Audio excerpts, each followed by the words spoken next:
Before we proceed with the period of interpellation, does the principal author have something to say? Will you deliver your opening remarks? Do you have?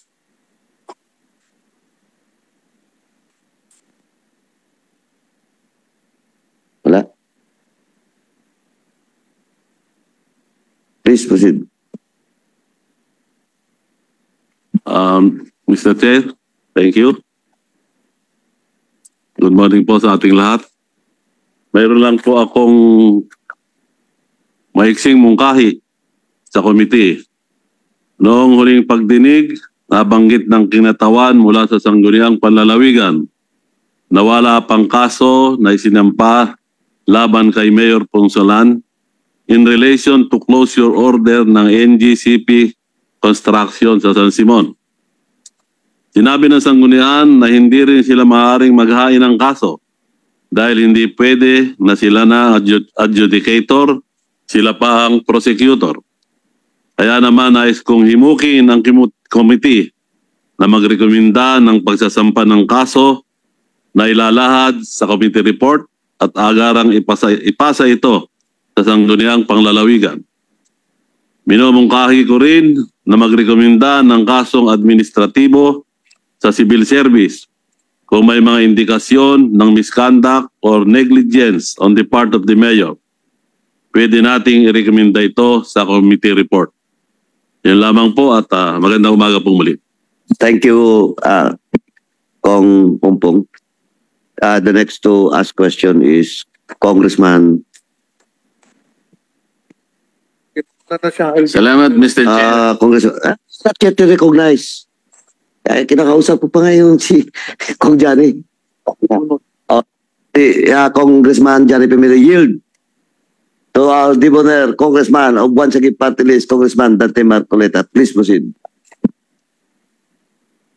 Mr. Chair, I will start from the land purchase which is related to the expansion of the Municipal Hall of San Simon, which was covered in the resolution of the Honorable Ordanes and subject matter of this inquiry. May I start from the Sanggunian members present, Mr. Chair? Please proceed. Kung sino man po yung mga members po ng Sangguniang Bayan ng San Simon, pwede po kayong sumagot sa ilang mga katanungan. Based on Ordinance Number 20-07, ito po yung Supplemental Budget Number 1, amounting to over 60 million pesos. There was a 35 million peso budget allocation for the expansion of the Municipal Hall of San Simon. Tama po ba ito?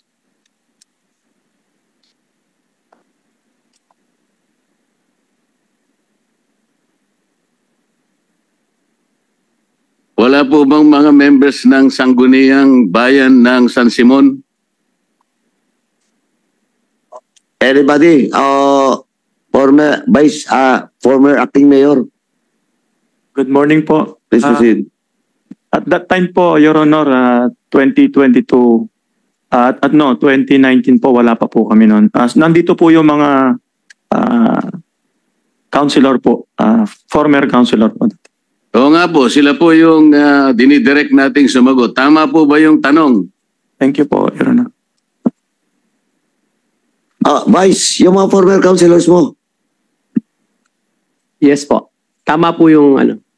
Bakit parang nag-aatubili po kayo? Madali naman pong sagutin kung tama po ito o hindi. This ordinance was approved on January 28, 2020. Signed by all SB members, including Vice Mayor Leonora Wong, with the note, I dissent, opinion to follow. Tama rin po ito? Opo. During the deliberation of said supplemental budget, Mr. Chair, I'd like to ask any of these SB members if ever they ask whether the expansion of the Municipal Hall was included in the approved Comprehensive Development Plan. Nandun po ba sa Comprehensive Development Plan yung expansion nung panahon na inyong dinideliberate yung supplemental budget? Your Honor po, natatandaan ko lang po noon na nag-alat po kami doon sa 60 million na pambili lang ng lupa. Pero hindi ko po alam kung saan ilalagay yung yung bibili na lupa.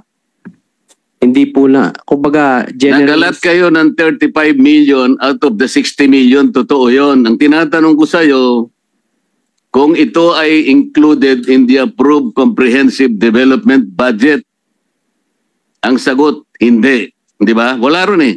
Opo. Nireview ko na ito. Opo. Kaya mas maganda ko sasagot ka na lang ng tama para madali tayo. Wala siya sa comprehensive development plan. Opo. Okay.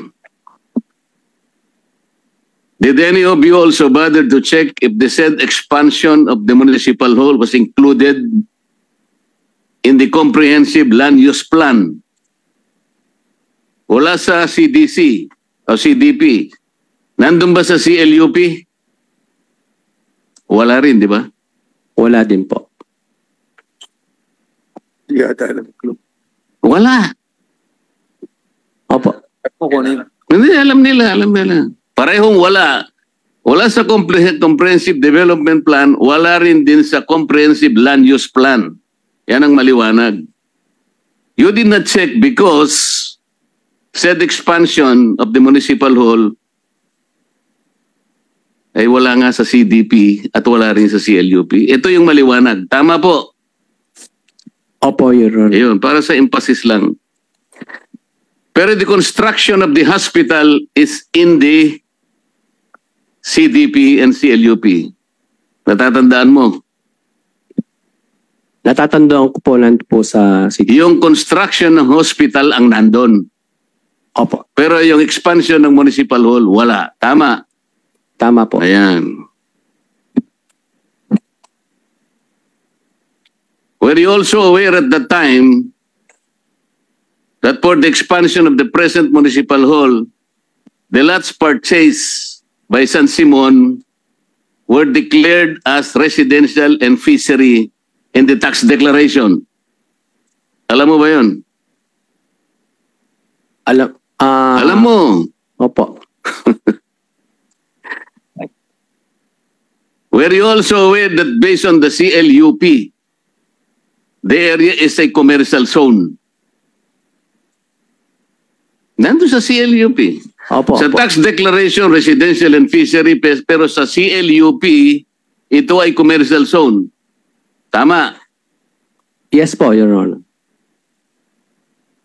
Will you explain the inconsistency? Bakit nasa CLUP commercial zone?